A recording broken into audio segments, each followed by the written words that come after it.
Hello everyone. तो कैसे हैं आप सभी। हम उम्मीद करते हैं कि आप लोग अच्छे होंगे, स्वस्थ होंगे और आप लोग जो है अपने स्टडी एकदम मन लगा कर करते होंगे। तो साथियों, आज की इस क्लास में हम लोग पढ़ेंगे क्लास 10th के संस्कृत का जो है चैप्टर 2, जिसका नाम है पाटलिपुत्र वैभवम। इसके हम लोग जो है आज सभी सब्जेक्टिव क्वेश्चन पढ़ने वाले हैं। तो आप सभी बच्चे जो है एकदम क्लास को शुरू से लेकर लास्ट तक देखिएगा, ताकि आपको जो है सभी सब्जेक्टिव क्वेश्चन अच्छे से समझ आए और आपको जो एग्जाम में कोई भी दिक्कत यहाँ से ना हो। तो चलिए हम लोग जो है क्लास को स्टार्ट करते हैं और सभी क्वेश्चन को देखते हैं। आप लोगों को वीडियो अच्छा लगेगा तो वीडियो को लाइक और चैनल को भी सब्सक्राइब कर लीजिएगा। और पीडीएफ कहाँ से मिलेगा आपको हम बताएंगे लास्ट में, तो बस आप लास्ट तक बने रहिए। क्वेश्चन है आपका पहला नंबर, प्राचीन संस्कृति ग्रंथ में वर्णित पटना के विभिन्न नामों का उल्लेख करें। यानी प्राचीन संस्कृति ग्रंथ में जितने भी पटना के नाम बताए गए हैं वह सभी नाम आपको लिखना है। देखिए आपका उत्तर कैसे दिया गया है। प्राचीन ग्रंथों में वर्णित पटना के विभिन्न नाम निम्नलिखित हैं। देखिए कौन कौन है। पहला आपका पाटलिपुत्र, दूसरा आपका पाटलिग्राम, उसके बाद आपका पुष्पपुर, उसके बाद आपका कुसुमपुर। यह सभी नाम जो है यह पटना के ही इतने नाम हैं।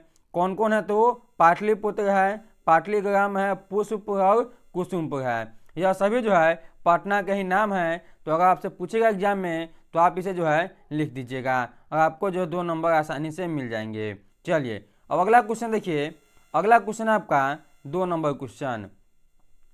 क्वेश्चन बोला आपसे पटना के मुख्य दर्शनीय स्थानों का नाम उल्लेख कीजिए। यानी पटना में जो है जितने भी दर्शनीय स्थान है, घूमने वाले स्थान हैं, उन सभी का जो है आपको नाम बताना है। तो इसका आंसर कैसे दीजिएगा आप लोग। आंसर आपका पटना के मुख्य दर्शनीय स्थानों का नाम निम्नलिखित है। जैसे देखिए आपका गोलघर है, तारामंडल, जैविक उद्यान, उच्च न्यायालय, सचिवालय, गुरुद्वारा आदि पटना के मुख्य दर्शनीय स्थल हैं। यह सभी जो है यह पटना क्या है तो मुख्य दर्शनीय स्थान है। गोलघर, तारामंडल, जैविक उद्यान, उच्च न्यायालय, सचिवालय, गुरुद्वारा, यह सभी को आप जो है अच्छे से याद कर लीजिएगा। अब चलिए अगला क्वेश्चन देखिए।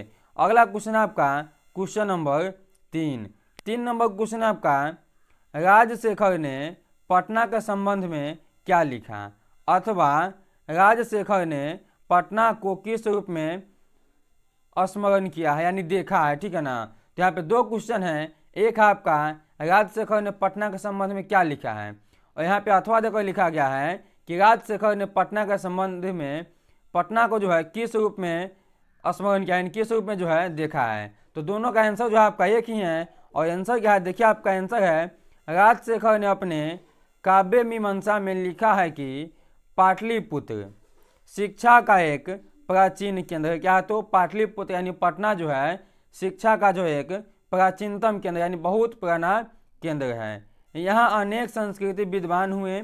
यहाँ पे क्या है तो अनेकों जो है संस्कृत के विज्ञान हुए। यहाँ पाणिनि, पिंगल, पतंजलि आदि की परीक्षा ली गई है।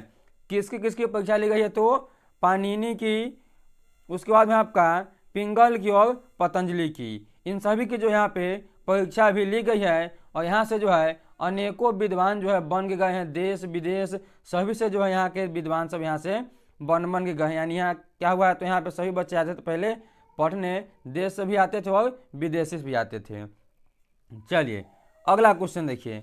अगला क्वेश्चन आपका क्वेश्चन नंबर 4, भगवान बुद्ध ने पटना के बारे में क्या कहा, अथवा भगवान बुद्ध ने पटना के संबंध में क्या कहा है। बात एक ही है, दोनों क्वेश्चन जो है आपको एक ही है और दोनों का आंसर भी क्या होता है आपका एक ही है।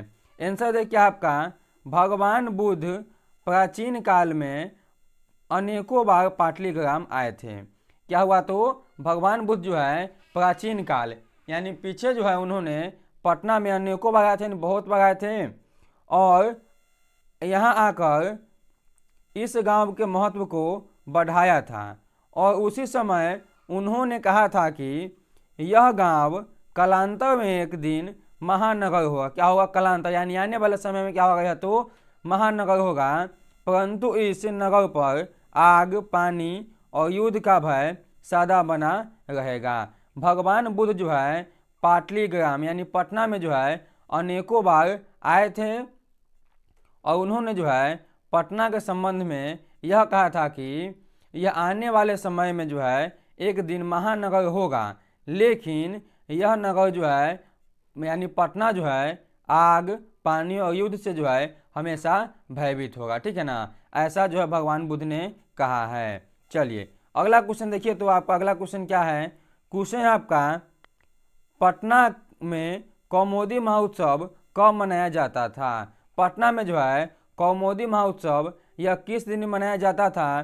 तो इसका आंसर देखिए आप लोग। आंसर आपका, पटना में शरद ऋतु में कौमुदी महोत्सव मनाया जाता था। अब यहाँ से आपका एक जो है ऑब्जेक्टिव बना है कि पाटलिपुत्र यानी पटना में जो है वह शरद ऋतु में है ना कौमुदी महोत्सव मनाया जाता था। आपसे पूछेगा कि कौमुदी महोत्सव जो है यह किस ऋतु में मनाया जाता है? तो शरद ऋतु में। आगे लिखा है, यह महोत्सव पाटलिपुत्र में बड़े धूमधाम से मनाई जाती थी। इस समारोह का विषय प्रचलन गुप्त वंश के शासनकाल में हुआ। इसका जो है यानी कौमुदी महोत्सव जो है यह गुप्त काल से ही होता आ रहा है। यह महोत्सव दुर्गा पूजा के शुभ अवसर पर दिखाई पड़ता है। कब? तो जब दुर्गा पूजा होता है उस समय जो आपका पटना में कौमुदी महोत्सव को मनाया जाता है। और यह जो आपको गुप्त वंश से ही जो है चलते आ रहा है अभी तक, यानी अभी तक जो यह चलता ही है गुप्त वंश के शासनकाल से। चलिए अब अगला क्वेश्चन देखिए। तो आपका अगला क्वेश्चन है क्वेश्चन नंबर 6।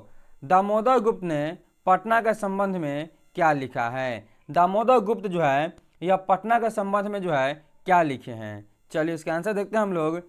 कवि दामोदर गुप्त ने गुप्त के अनुसार पाटलिग्राम यानी पटना महानगर पृथ्वी पर बसे नगरों में श्रेष्ठ है।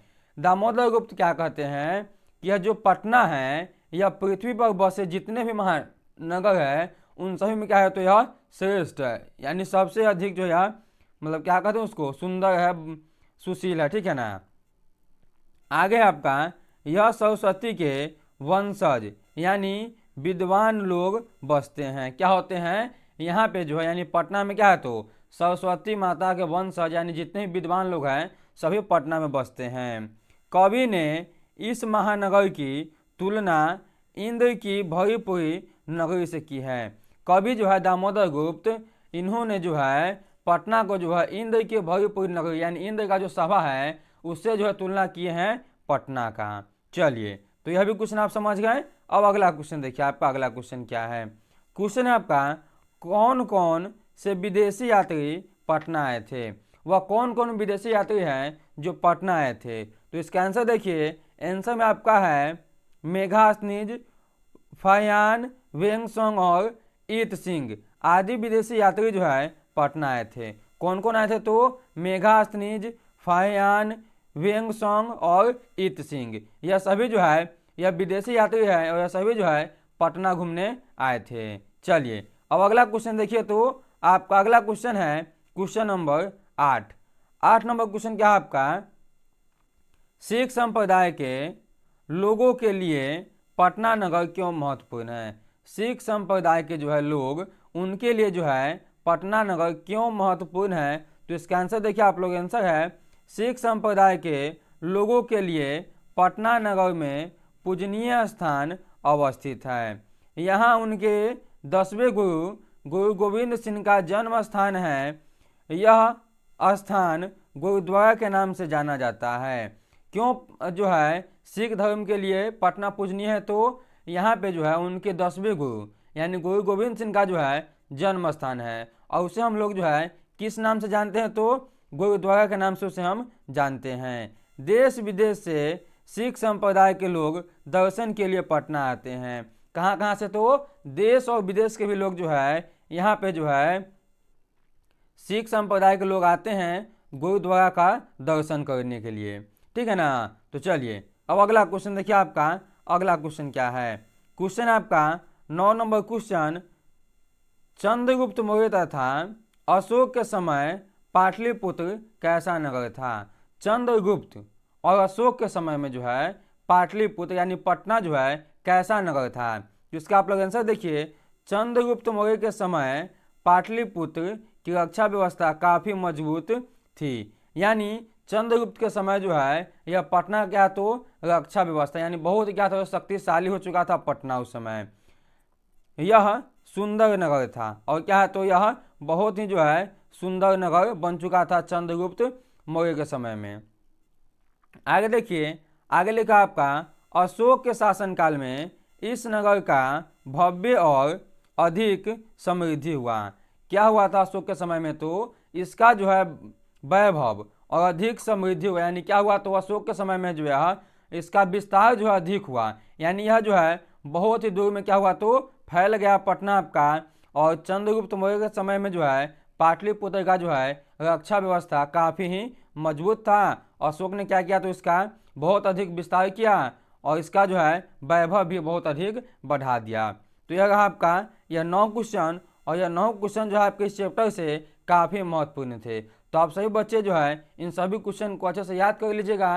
और वीडियो अच्छा लगा है तो वीडियो को लाइक और चैनल को भी जो आप लोग जो है सब्सक्राइब कर लीजिए। और पीडीएफ के लिए आप लोग जो है डिस्क्रिप्शन बॉक्स में लिंक है, आप जाकर वहाँ से जो है व्हाट्सएप ग्रुप को ज्वाइन कीजिए और वहाँ से आपको जो है सभी क्लास का पीडीएफ बिल्कुल ही फ्री में मिल जाएगा। तो चलिए हम लोग फिर मिलते हैं किसी नेक्स्ट वीडियो में, तब तक के लिए आप लोग मन लगा पढ़ाई कीजिए। Take care and bye.